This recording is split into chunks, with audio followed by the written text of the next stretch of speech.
नमस्कार दोस्तों, स्वागत है आप सभी का प्रशिक्षण सेज के ऑनलाइन प्लेटफॉर्म पर। मैं अजय दुबे आप सभी का हार्दिक अभिनंदन करता हूं। हमारा जो आज का सेशन है वो इस प्रश्न को लेकर के है कि क्या यूपीएससी की तैयारी 12th के बाद करनी चाहिए या ग्रेजुएशन के बाद स्टार्ट करनी चाहिए या पोस्ट ग्रेजुएशन के बाद स्टार्ट करनी चाहिए। तो इन्हीं कुछ डाउट्स को लेकर के आज के सेशन में हम लोग डिस्कस करेंगे और 12th के बाद इसके क्या बेनिफिट्स हमारी तैयारी में होते हैं, उन सारी चीज़ों को लेकर के भी हम विस्तार से चर्चा करेंगे। और एक सवाल मोस्टली जो हर विद्यार्थी के मन में होता है कि 12th पास आउट होने के तुरंत बाद वो कौन से करियर को सेलेक्ट करें और किस प्रोफेशन में वो जाएं। ये बहुत बड़ा एक चैलेंजिंग क्वेश्चन रहता है हम सबके जीवन में और हम सारे लोग इस प्रश्न को लेकर के काफ़ी जूझते भी हैं। इसके लिए हम मित्रों की, फैमिली की, रिलेटिव्स की, सबकी हेल्प भी लेते हैं कि हमें आगे इन फ्यूचर आफ्टर 12th क्या करना चाहिए जिससे कि हमारा जो करियर है वो एकदम ब्राइट सिक्योर हो जाए। तो उन्हीं कुछ सवालों को लेकर के आज हम यहाँ चर्चा करेंगे कि देखिए हमारा जो मेन क्वेश्चन है वो तो है क्या हम यूपीएससी को आफ्टर 12th शुरू कर सकते हैं, लेकिन उसके साथ में भी हमें ये देखना है कि 12th के बाद में और क्या क्या करियर के जो ऑप्शंस हैं हमारे लिए ओपन होते हैं, तो मैं उन पर थोड़ी सी विस्तार से चर्चा करूंगा। तो सबसे पहले हमारा जो क्वेश्चन था वो यही है कि व्हेन टू स्टार्ट प्रिपरेशन, कि हम प्रिपरेशन कब स्टार्ट करें। ठीक है, तो हमारे पास 3 चॉइस होती हैं, या तो हम अंडर ग्रेजुएशन या आफ्टर 12th हम अपनी तैयारी शुरू कर सकते हैं यूपीएससी की। दूसरा ऑप्शन है कि जब हम पूरी तरीके से ग्रेजुएट हो जाएं, यानी कि आफ्टर ग्रेजुएशन भी हम तैयारी प्रारंभ कर सकते हैं। और तीसरा ऑप्शन है कि हम बिल्कुल पीजी को कंप्लीट करके मास्टर्स हासिल करके या मास्टर्स की डिग्री लेने के बाद में हम तैयारी शुरू करें। तो मैं तीनों बिंदुओं पर विस्तार से चर्चा करूंगा। तो सबसे पहला जो सवाल है हमारा वो ये है, क्या यूपीएससी की तैयारी हम आफ्टर 12th स्टार्ट कर सकते हैं या नहीं कर सकते। तो इस पर हम थोड़ी सी चर्चा कर लेते हैं आज। चलिए, और इसके अलावा और क्या क्या हमारे पास विकल्प होते हैं, हो सकते हैं, उन पर भी हम बात करेंगे। देखिए, सबसे पहली बात यह है कि 12th के बाद क्या किया जाए। हमारा क्वेश्चन यही है कि आफ्टर 12th क्या करें। कई बार क्या होता है दोस्तों कि हम जिस फील्ड में हमारे फ्रेंड्स जा रहे हैं, फैमिली ने बोला, रिलेटिव्स जा रहे हैं, रिलेटिव्स का सजेशन, ये सारी चीज़ें हमारी मेंटलिटी को बहुत ज़्यादा इफेक्ट करती हैं। और 12th के बाद की जो सिचुएशन होती है वो हर बच्चे की ये होती है कि वो खुद कभी ये डिसाइड नहीं कर पाता कि वो जिस चीज़ के लिए बना है क्या उसने उसी प्रोफेशन को, उसी करियर को चूज किया है या नहीं किया है।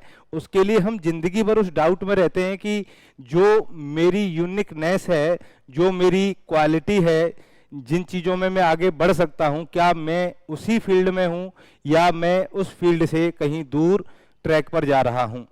तो उन चीज़ों को समझने के लिए पहले अपने आप में एक एनालिसिस करना है। पहले अपने आप से पूछिए कि आप क्या चाहते हैं।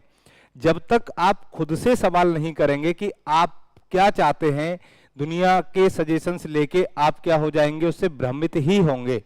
इससे कुछ होने जाना नहीं है। आप 1 साल, 2 साल, 3 साल वो काम करेंगे, उसके बाद में आप ऊब जाएंगे उन चीज़ों से। सबसे पहला और इम्पोर्टेंट पॉइंट जो होता है अपने करियर डिसीजन का वो ये होता है कि आपका इंटरेस्ट किस फील्ड में है।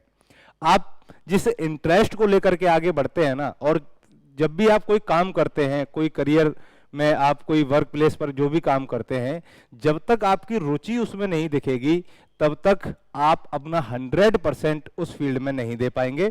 तो मेरा बस यही एक सजेशन है कि जब भी आप करियर का चुनाव करें उसमें सबसे पहले अपने इंटरेस्ट को जानें, क्या उस इंटरेस्ट के अकॉर्डिंग आपका करियर है। उसके बाद जो चीज़ें हमारे लिए इजी होती जाती हैं वो आप उसका अंदाजा नहीं लगा सकते कि चीज़ें कितनी आसान और इजी वे में हम कर जाते हैं। ठीक है, तो हमारे पास पहला तो यही है कि हम एक तो ग्रेजुएशन के लिए प्रिपेयर हो जाते हैं, आफ्टर 12th के बाद तैयार रहते हैं कि भैया अब हमें ग्रेजुएशन में एडमिशन लेना है।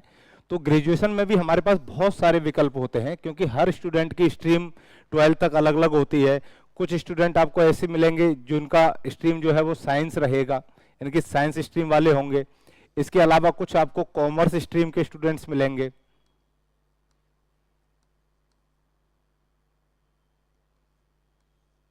ठीक है, कॉमर्स हो गया, कॉमर्स के अलावा आर्ट स्ट्रीम। अब एक जो भ्रम हमेशा से फैलाया जाता है वो ये है कि आर्ट स्ट्रीम वाले कुछ नहीं कर सकते, तो इन भ्रम से भी हमको बचना है और अपने करियर का चुनाव करना है कि साइंस वाले ही बहुत ज़्यादा झंडे गाड़ते हैं या यही करियर में सबसे ज़्यादा आगे बढ़ते हैं। तो ऐसे सवालों में आपको नहीं आना है, अपने ऊपर एक विश्वास रखना है, जिसे हम लोग आम भाषा में सेल्फ कॉन्फिडेंस या आत्मविश्वास कहते हैं। अगर आप अपने करियर चुनाव को लेकर के, अपनी स्ट्रीम को लेकर के सेटिस्फाई हैं, तो आपको किसी की बात पर कोई भी ध्यान नहीं देना है। तो देखिए, साइंस के बाद हमारे पास जो विकल्प खुलते हैं उनमें सबसे पहला विकल्प तो यही है कि हम इंजीनियरिंग फील्ड को चूज कर सकते हैं, है ना, इंजीनियर का एक विकल्प खुल जाता है हमारे लिए। दूसरा, हम मेडिकल लाइन में जा सकते हैं, ठीक है, मेडिकल का हो गया। तीसरा, आप बीएससी ग्रेजुएशन के तौर पर, यहां पर ये 3 विकल्प साइंस स्ट्रीम वालों के पास हमेशा अवेलेबल रहते हैं। अब मैं बात करता हूं कि इंजीनियरिंग में आप किन किन चीजों का चुनाव कर सकते हैं। तो देखिए, अगर आप बहुत रेपुटेटेड कॉलेज में एडमिशन चाहते हैं तो आप आईआईटी वगैरह में जाकर के बीटेक कर सकते हैं। बहुत सारे प्राइवेट इंस्टीट्यूट ऐसे हैं जिनकी रैंक बिल्कुल आईआईटी के समान ही है, जैसे बिट्स पिलानी हो गया, बाकी अन्य चीजें हो गई, और भी कॉलेज हो गए। दूसरा है, आप पॉलिटेक्निक कर सकते हैं। तीसरा ऑप्शन आपके पास आईटीआई का ओपन हो जाता है, ठीक है। तो ये कुछ कोर्सेज हैं जो इंजीनियरिंग में आपको बहुत ज्यादा काम आएंगे।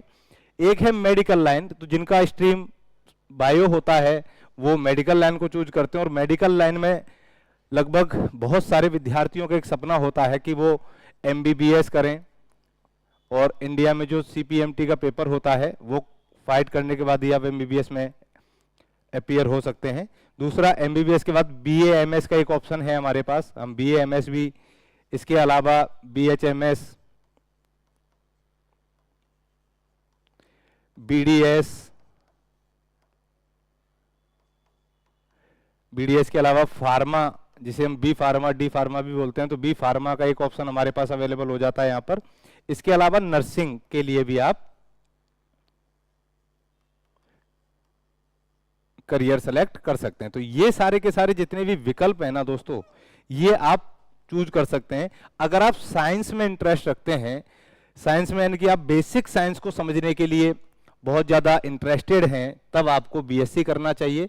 तो ये साइंस स्ट्रीम वालों के लिए कुछ ऑप्शंस हमारे पास हैं, तो हम इनमें से किसी एक करियर को लेकर के आगे बढ़ सकते हैं। इसके अलावा जो कॉमर्स स्ट्रीम के विद्यार्थी हैं, कॉमर्स वालों के पास पहला ऑप्शन है कि वो बीकॉम करें, बीकॉम का एक ऑप्शन है। दूसरा है, जो चार्टेड अकाउंटेंट बनना चाहते हैं, सीए सीएस का एक ऑप्शन हमारे पास हो जाता है। तीसरा है बीबीए का ऑप्शन। तो ये 3 ऑप्शन कॉमर्स वालों के पास हैं। आगे चल करके वो फिर एमबीए के लिए एलिजिबल हो जाते हैं, अगर ये सारी चीजें उनके पास अवेलेबल हैं पहले से ही। तो आर्ट स्ट्रीम वालों के लिए वो बीए कर सकते हैं, एक बीए का बहुत बड़ा चुनाव होता है।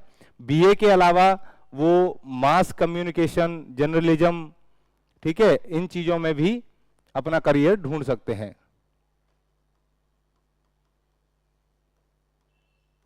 तो ये कुछ ऑप्शंस आर्ट स्ट्रीम वालों के लिए है। लेकिन जो सारे के सारे ऑप्शन हैं, जो तीनों स्ट्रीम हैं, इन तीनों के पास इसके अलावा करियर विकल्प के रूप में अगर हम देखते हैं, करियर ऑप्शन के रूप में अगर हम देखते हैं, तो हमारे पास एक सबसे बड़ा जो करियर है वो है आपका सिविल सर्विसेज। क्या है दोस्तों? Civil services. हम सिविल सर्विसेज में भी अपना करियर बना सकते हैं अपने ग्रेजुएशन के साथ साथ। तो हमारा जो मोटिव है वो इसी चीज का है कि हम अपनी सिविल की जो तैयारी है वो कहां से शुरू करें। जिन लोगों, एक और मैं सजेशन आपको देता हूं कि जिन लोगों का इंटरेस्ट सिविल में जाने का नहीं है, वो कुछ प्रोफेशनल कोर्स कर सकते हैं, जैसे एनिमेशन हो गया, मल्टीमीडिया कोर्स हो गया, होटल मैनेजमेंट हो गया, इवेंट मैनेजमेंट हो गया। कुछ वोकेशनल कोर्स भी होते हैं जिसमें हमारी स्किल को डेवलप किया जाता है अच्छे तरीके से, तो उनका भी चुनाव कर सकते हैं। लेकिन यूपीएससी एक ऐसा विकल्प है जो हर नौजवान का सपना होता है कि वो सिविल सर्विस में जाए, कलेक्टर, एसपी बने, और अपने जो उसका क्लास है, जो वर्ग है, उसको रातों रात वो मीडियम परिवार से लेकर के मध्यम परिवार से लेकर वो उच्च वर्ग में अपने आप को कन्वर्ट करता है। तो जिन लोगों के ऐसे सपने होते हैं वो कर दिखाते भी हैं। आपने कई ऐसी कहानियां किस्से सुने होंगे कि किसान का बेटा, रिक्शे वाले का बेटा या काम वाली बाई का बेटा कलेक्टर बना, आईएएस पीसीएस बने, और उन्होंने करके दिखाया। वो भी हम में से और आप में से ही थे।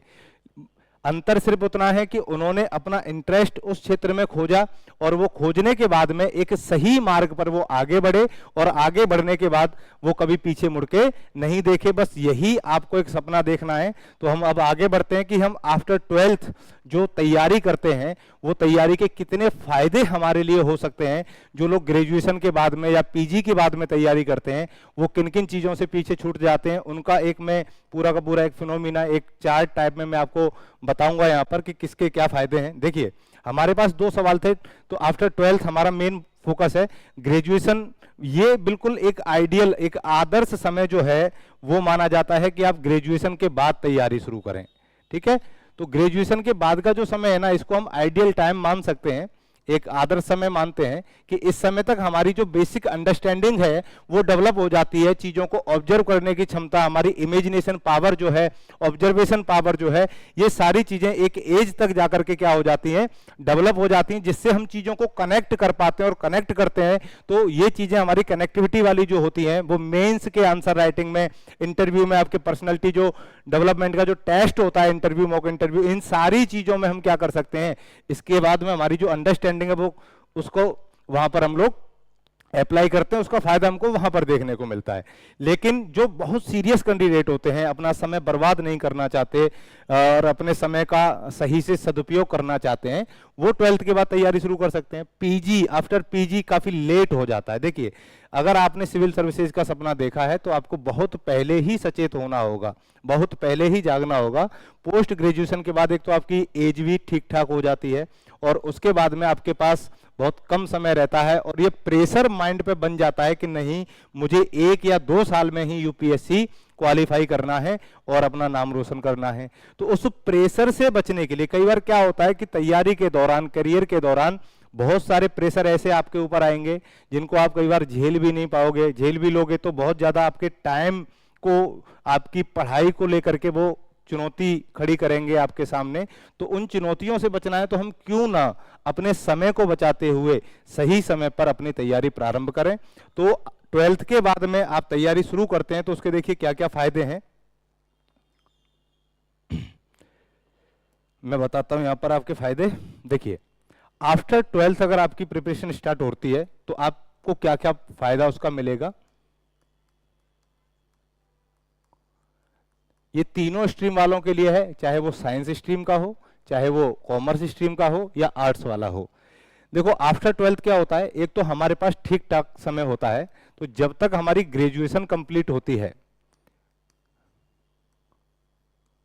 तो ग्रेजुएशन के दौरान हमको 3 साल का समय मिलता है। कितने साल का? आप एक एक चीज को एनालिसिस करते हुए ही इसको ध्यान देना।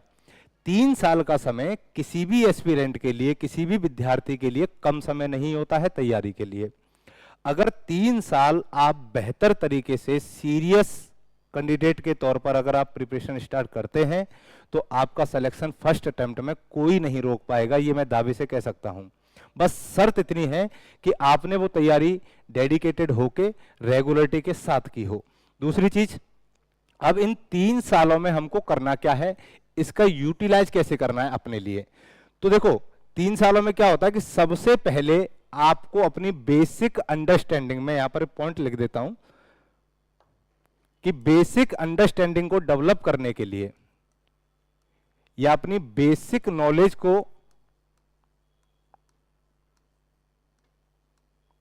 डेवलप करने के लिए हमें किन किन चीजों पर काम करना है। तो सबसे पहला पॉइंट जो हमारे पास यहां पर निकल के आता है वो ये है कि सबसे पहले आप एनसीईआरटी पर फोकस करें। अपनी तैयारी जो शुरू कर रहे हैं, चाहे आप सेल्फ स्टडी कर रहे हो या आपने किसी इंस्टीट्यूट को ज्वाइन किया है, किसी कोचिंग संस्थान में आप जुड़े हैं, तो पहली शर्त यही है कि आप एनसीईआरटी को पढ़ें, समझें। और एनसीईआरटी को शुरू कहां से करना है, मैं उन चीजों पर भी यहां पर डिस्कस कर देता हूं। आप 6th क्लास से 12th क्लास तक की जितनी भी एनसीईआरटी की बुक्स हैं जो आपके सिलेबस के अकॉर्डिंग हैं, उन सभी बुक्स का यहां पर यूज करेंगे।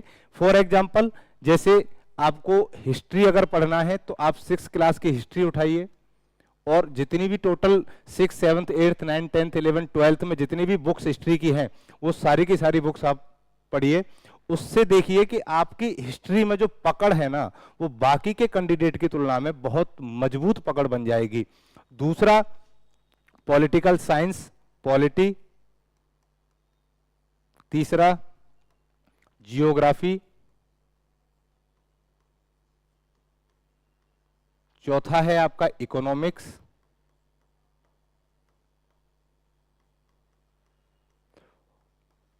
फिफ्थ है आपका एनवायरमेंट।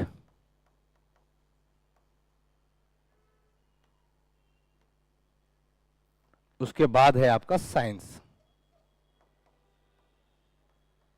तो ये कुछ सब्जेक्ट हैं, आप यहां से तैयारी प्रारंभ कर सकते हैं, आप किसी भी सब्जेक्ट को उठा के शुरू कर सकते हैं। इसके अलावा एनसीईआरटी में ही आपको क्या करना है कि टॉपिक वाइज, यानी कि जितने भी टॉपिक दे रखे हैं टॉपिक वाइज आपको अपने सेल्फ नोट्स प्रिपेयर करने हैं। क्या करने हैं? सेल्फ नोट्स प्रिपेयर करने हैं। इसके अलावा उस टॉपिक से संबंधित जितने भी एमसीक्यूज हो सकते हैं आपको वो सारे के सारे सॉल्व कर सकते हैं। तो पहले आप टॉपिक को कवर करिए, उसके सेल्फ नोट्स बनाइए कीवर्ड्स के फॉर्म में या डायग्रामेटिकल, जिसकी जैसी अप्रोच होती है वो उस हिसाब से अपने नोट्स प्रिपेयर करता है। ये जो नोट्स होते हैं ये बाद में आपके बहुत काम आते हैं ना। कई सारे बच्चे नोट्स नहीं बनाते, केवल बुक की रीडिंग करते चलते हैं। तो इतना काम आपको एनसीईआरटी में करना है। अगर आपने इतना काम कर लिया तो समझ जाइए 60 से 70% तैयारी यूपीएससी की आप ऑलरेडी कर चुके हैं ग्रेजुएशन के दौरान। दूसरा पॉइंट जो है वो ये है कि अब इसी दौरान आपको न्यूज़पेपर यानी कि करंट पढ़ने की हैबिट डालनी होगी। धीरे धीरे जब आप हैबिट डालोगे, स्टार्टिंग में थोड़ा सा अजीब लगेगा, लेकिन आप जब इसको पूरी तरीके से कंप्लीट कर लोगे ना दोस्तों, तो एक मजा सा आना लगेगा आपको, है ना। और जैसे ही आपको पढ़ने में इंटरेस्ट आएगा, आपका नॉलेज, आपकी इमेजिनेशन पावर ये ऑटोमेटिक बिना आपके चाहे जनरेट होती चली जाएगी। ठीक है, तो करंट अफेयर में आप अभी से, जैसे द हिंदू न्यूज़पेपर है, आप इसको पढ़ने की आदत डालिए। इसके अलावा एक न्यूज़पेपर इंडियन एक्सप्रेस, इनके जो आर्टिकल्स आते हैं उनको पढ़ने की आदत डालिए। हिंदी मीडियम वाले दैनिक जागरण पढ़ सकते हैं। यानी कि स्टार्टिंग में आपको सीरियसली न्यूज़पेपर को चाटना नहीं है कि नहीं अब न्यूज़पेपर से ही हमें सारा कुछ निकालना है, सारा कंटेंट हमको यहीं से मिलेगा।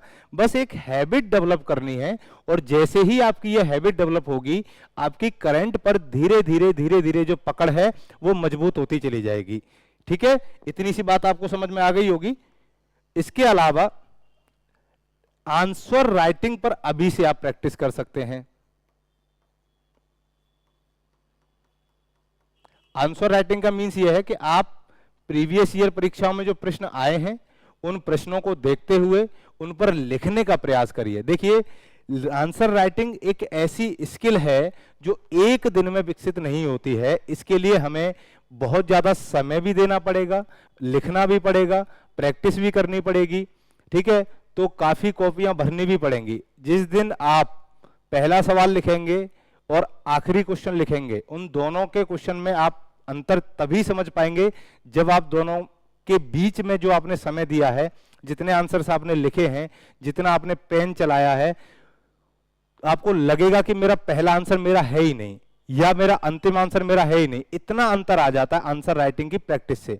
तो 3 साल तक जब आप डेली एक क्वेश्चन लिखेंगे तो लगभग एक साल में 365 दिन होते हैं। मान लीजिए 15 दिन आप हटा दीजिए, 350 क्वेश्चंस भी अगर आप एक साल में लिखते हैं तो 1050 क्वेश्चन आप टोटल लिख लोगे। और इतने क्वेश्चन जब आप लिखोगे 1100 के आसपास, तो आपकी जो आंसर राइटिंग है वो बहुत मजबूत हो जाएगी, उसका कोई तोड़ नहीं होगा। ठीक है दोस्तों, इसके अलावा जब आप ये सारी चीजें ग्रेजुएशन के दौरान पढ़ेंगे तो वहीं पर आपको ये पता चलेगा कि आपका जो इंटरेस्ट है वो किस सब्जेक्ट में है। अब यहीं से स्टार्ट होती है ऑप्शनल सब्जेक्ट लेने की कहानी शुरू। जिस दिन आपको किसी विषय में इंटरेस्ट आने लगा, आपकी रुचि जिस विषय में होगी, आप तुरंत ऑप्शनल का चुनाव कर लोगे, आपको किसी से भी कोई भी सजेशन लेने की आवश्यकता नहीं पड़ेगी।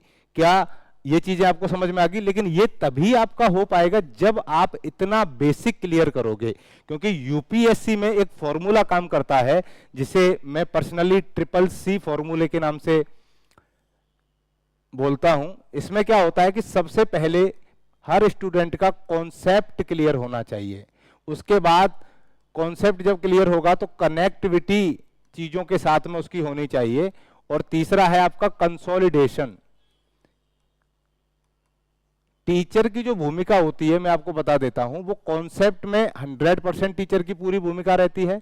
कनेक्टिविटी में टीचर स्टूडेंट दोनों मिलके काम करते हैं, 50% रोल टीचर का होगा, 50% रोल स्टूडेंट का होगा। कंसोलिडेशन में 100% रोल आप ही का रहेगा, स्टूडेंट्स का रहेगा, क्योंकि आप क्या सोचते हैं, क्या देखते हैं, आपकी किसी चीज को लेकर के क्या राय है, आप क्या सुझाव दे सकते हैं, आप कैसा निष्कर्ष दे सकते हैं, वो सारा का सारा ये हमारा सेल्फ होता है। इसीलिए इसमें 100% जो योगदान होगा वो विद्यार्थी का होता है, एस्पिरेंट्स का होता है। ठीक है, तो इन चीजों के लिए आपको सबसे पहले तो कॉन्सेप्ट ही क्लियर करना पड़ेगा, और कॉन्सेप्ट जब क्लियर करोगे तो जब इतने सब्जेक्ट्स को पढ़ लोगे आप लोग, उसके बाद में आपका इंटरेस्ट पता चलेगा, और इंटरेस्ट के बाद में ऑप्शनल सब्जेक्ट का चुनाव आपके लिए आसान हो जाएगा। ठीक है, क्या यहां तक मैं आपको इतना समझा पाया? उम्मीद करता हूं कि आप बहुत बेहतरीन तरीके से समझ रहे होंगे। अब इसके बाद में हम आपकी क्या मदद करेंगे, इसका मतलब प्रशिक्षण आईएएस किस तरीके से आपकी तैयारी में मदद करता है, कौन कौन से पॉइंट्स को वो फोकस करता है। देखिए, हमारी प्रशिक्षण आईएएस का मोटो जो है वो यही है, रेवा। रेवा का मींस रीडिफाइनिंग एजुकेशन बाया एकेडमी।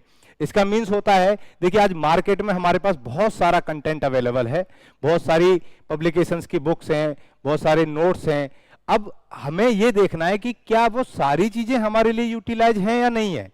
अगर वो सारी यूटिलाइज होती तो हमारा रूम वैसे ही बुक्स से भर जाता। आपने सुना होगा कुछ स्टूडेंट्स के ऐसे भी इंटरव्यूज आते हैं जो कहते हैं कि मैंने बहुत कम रिसोर्सेज का यूज करके यूपीएससी निकाला, और बहुत सारे ऐसे भी एस्पिरेंट्स आपको मिलेंगे जो ये कहेंगे कि मेरा आधा घर ही बुक्स से मैंने भर दिया लेकिन मेरा सिलेक्शन नहीं हुआ। तो क्या रिसोर्सेज ही केवल सिलेक्शन के लिए जिम्मेदार होते हैं? अगर रिसोर्सेज ही जिम्मेदार होते तो इन दोनों का जो आंसर होता वो एक जैसा नहीं होता। तो जो सबसे इंपॉर्टेंट है वो ये है कि हमें इस कंपटीशन में, इतने बड़े बाजार में से, इतनी मार्केटिंग में से अपने यूटिलाइजेशन के लिए जो मटेरियल चाहिए, क्या हमारे एग्जाम के पर्सपेक्टस में वो यूटिलाइज हो पा रहा है कि नहीं हो पा रहा है, क्या उसका हमें उपयोग मिल पा रहा है कि नहीं मिल पा रहा है। तो देखिए, ये चीज हर विद्यार्थी को पता है कि उसको पढ़ना क्या है, लेकिन बहुत कम लोगों को ये पता है कि क्या नहीं पढ़ना है। तो हम आपको यही बताएंगे कि क्या चीजें आपको नहीं पढ़नी है, क्योंकि एक ही सब्जेक्ट की आपको बहुत मोटी मोटी बुक्स मार्केट में देखने को मिल जाएंगी, लेकिन उनमें से सारी चीजें जो है वो हमारे सिलेबस में नहीं है। हमें बस उतना ही चीजें अपने सिलेबस में जो है उन्हीं चीजों पर फोकस करना है और उन्हीं पर प्रैक्टिस करते हुए आगे बढ़ना है, क्योंकि हमारा मोटिव उसमें रिसर्च करना नहीं है, सिर्फ सिलेक्शन लेना है। और सिलेक्शन लेने के लिए मैं फिर कह रहा हूं, आपको कंटेंट, रेगुलरिटी, कंसिस्टेंसी और आपका सेल्फ मोटिवेशन, ये सारी चीजों पर फोकस करना पड़ेगा। तो प्रशिक्षण आईएएस इसी उद्देश्य के साथ में आगे बढ़ रहा है, रीडिफाइनिंग एजुकेशन वाया एकेडमी। ठीक है, तो देखिए, सबसे पहले हम आपकी जो मदद करेंगे वो आपके स्टडी मटेरियल में, कि आपका जो स्टडी मटेरियल है, विस्तृत स्टडी मटेरियल आपको यहां से प्रोवाइड होगा, जिसमें आपके सारे सब्जेक्ट्स रहेंगे आसान लैंग्वेज में। जिस तरीके का यूपीएससी का पैटर्न है वर्तमान परीक्षाओं का, चाहे वो स्टेट पीसीएस हो, चाहे वो यूपीएससी हो, उस पैटर्न को ध्यान में रखते हुए, चाहे प्री का हो, मेंस का हो, इंटरव्यू का हो, पीएमआई सीरीज जो है वो प्रशिक्षण आईएएस का मेन मोटिव है। ध्यान रखिए दोस्तों, यहां पर प्री से लेकर के इंटरव्यू तक की कंप्लीट तैयारी एक ही प्लेटफॉर्म पर एक साथ आपको कराई जाती है, जिसके लिए आपको ऑथेंटिक सोर्सेज वाला मटेरियल प्रोवाइड होगा, जिसमें आपको कॉम्प्रिहेंसिव रिसोर्सेज में बता देता हूं क्या क्या है। आपके एनसीईआरटी की बुक्स हैं, बुक्स के अलावा भी एनसीईआरटी के रेगुलर क्लासेज प्रशिक्षण आईएएस प्रोवाइड कराता है ऑफलाइन क्लासरूम के माध्यम से। और एनसीईआरटी के जो प्रॉपर टेस्ट होते हैं, एक तो क्लासेज हो गई आपकी, इसके अलावा आपके टेस्ट पेपर हैं, इसके बाद टेस्ट का जो एक्सप्लेनेशन होता है वो भी आपको प्रोवाइड कराया जाता है क्लासरूम में। अगर इतनी चीजें आप कर लेंगे तो एनसीईआरटी से संबंधित कोई भी चीजें आपकी नहीं छूटेंगी। इसके अलावा ऑप्शनल सब्जेक्ट का complete material, current affair compilation, मासिक बुलेटिन यानी कि करंट का आपको वीकली, मंथली, ईयरली जितना भी कंटेंट है वो सारा का सारा इस प्लेटफॉर्म के माध्यम से, चाहे वो क्लासेस के माध्यम से हो, हमारे मैगजीन्स के माध्यम से हो, वो आपको सारा का सारा प्रोवाइड कराया जाएगा। इसके अलावा एक जो सबसे इंपॉर्टेंट है, जो बहुत कम बच्चों को मिल पाता है या कई सारे बच्चे टीचर से कम्युनिकेट करने में घबराते हैं, ऐसे बच्चों के लिए पर्सनल मेंटरशिप प्रोग्राम, जिसे हमने नाम दिया है 1-on-1 गाइडेंस, यानी कि हर एक विद्यार्थी, चाहे वो कितना भी वीक हो, कितना भी कमजोर हो, चाहे वो कितना भी इंटेलिजेंट हो, हर एक विद्यार्थी पर ध्यान केंद्रित करते हुए उसकी तैयारी को एनालिसिस हम पर्सनली तौर पर करते हैं। तो इसका एक मेन मोटिव यही है कि जितने भी बच्चे अपना समय यहाँ पर दे रहे हैं, इतनी दूर दराज के क्षेत्रों से आकर के हम तैयारी करते हैं, बहुत सारा पैसा हमारा तैयारी के दौरान, बहुत सारा समय हमारा खर्च होता है। तो जो बच्चे हेजिटेट होते हैं टीचर से बात करने में, अपनी प्रॉब्लम्स नहीं रख पाते हैं, तो उन सारे बच्चों के लिए यहाँ पर मेनली फोकस भी किया गया है कि फोकस ऑन एवरी स्टूडेंट, एक एक बच्चे के, चाहे वो प्री की टेस्ट सीरीज हो, मेंस की आंसर राइटिंग हो, उन सारी चीजों पर उनकी प्रॉब्लम सॉल्विंग सेशन अलग से प्रोवाइड कराया जाता है। और फिर भी कोई डाउट होता है, जैसे कोई बहुत सारे स्टूडेंट्स में एक एग्जांपल दे देता हूं, इस तरीके के भी आपको मिले होंगे या मिलते होंगे कि मुझे यही नहीं पता है कि मुझे आंसर कहां से स्टार्ट करना है और उस आंसर को खत्म कहां करना है, कितनी वर्ड लिमिट रखनी है, उस क्वेश्चन की मेन बॉडी में मुझे क्या स्ट्रक्चर देना है। तो ये सारे के सारी चीजें हम प्रोवाइड करवाएंगे यहाँ पर, ये हमारा मेन मोटिव है। इसके अलावा करंट अफेयर पर बहुत ज्यादा विशेष ध्यान दिया जाता है। देखिए करंट इस समय यूपीएससी हो चाहे स्टेट पीसीएस हो, उसमें करंट का जो वेटेज है ना वो 35 से लेके 40 क्वेश्चन का हो गया है। अब 35-40 क्वेश्चन बहुत इंपॉर्टेंट होते हैं, क्योंकि यूपीएससी में एक एक क्वेश्चन आपकी रैंक डिसाइड करता है। यहां तो बात 35 से 40 क्वेश्चन की है, तो 35-40 क्वेश्चन है, इसलिए करंट अफेयर पर विशेष ध्यान दिया जाता है। और वो बताता हूं कि किस तरीके से करंट अफेयर को प्रशिक्षण आईएएस तैयार कराता है। पहला, डेली न्यूज एनालिसिस। आप जो द हिंदू न्यूज़पेपर या इंडियन एक्सप्रेस, दैनिक जागरण जो न्यूज़पेपर पढ़ेंगे, उसका एनालिसिस आपको क्लासरूम में ही मिलेगा। ठीक है, उसके जितने भी एडिटोरियल होंगे उन सबको, और जो जितनी भी इंपॉर्टेंट न्यूज होंगी वो सारी की सारी क्लासरूम के माध्यम से आपके सामने प्रस्तुत की जाएंगी। मंथली मैगजीन आपको मिलेगी।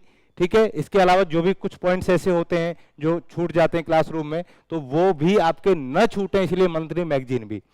सबसे इंपॉर्टेंट है आपका एथिक्स और पर्सनालिटी डेवलपमेंट। देखिए कोई भी फील्ड हो, जब तक हम अपनी पर्सनालिटी को उस फील्ड के अकॉर्डिंग नहीं बनाते हैं, हमारे सफलता के आधे रास्ते वहीं बंद हो जाते हैं। तो जिस सर्विस में आप जा रहे हैं, जिसे हम ऑल इंडिया सर्विस कहते हैं, वहां कैसी थिंकिंग होनी चाहिए, कैसी बॉडी लैंग्वेज होनी चाहिए, क्या हमारे विचार होने चाहिए, कैसा हमारा नजरिया हो चीजों को देखने का, वो सारी की सारी चीजों पर यहाँ पर काम किया जाता है। 1-to-1 स्टूडेंट्स है ना। इसके अलावा मॉक टेस्ट और उसका फीडबैक, तो हर वीक में आपका प्री और मेंस का मॉक टेस्ट होता है। पर्सनली एक एक क्वेश्चन को देखा जाता है, आंसर राइटिंग को देखा जाता है, जहां जो कमियां होंगी उनमें सुधार क्या क्या किया जा सकता है, इसके सजेशंस बच्चों को सामने प्रस्तुत किए जाते हैं, जिससे बच्चा अगली बार मिस्टेक ना करे और अच्छा आंसर लिख पाए या अपने प्री के टेस्ट में और अच्छा स्कोर कर पाए। ठीक है, इसके लिए आपको frequently mock exams, focused interview training और मॉक इंटरव्यू, तो ये तीनों चीजें आपको एक प्लेटफॉर्म पर एक साथ देखने को मिलेंगी। यही प्रशिक्षण आईएएस का मोटिव है। मैं उम्मीद करता हूं कि आप सारे लोग अब समझ गए होंगे कि 12th के बाद क्या करना है और यूपीएससी का चुनाव करते समय हमें किन किन चीजों का ध्यान रखना है, समय को भी बचाना है, कम समय में सफलता भी हासिल करनी है, तो उसके लिए हम किस तरीके से तैयारी करें। तो इस चीज को ध्यान में रखते हुए आप अपने करियर का चुनाव कीजिए। उम्मीद करता हूं कि यहां तक आप बेहतर तरीके से समझ पाए होंगे। तब तक के लिए आप मस्त रहिए, व्यस्त रहिए। थैंक यू, धन्यवाद।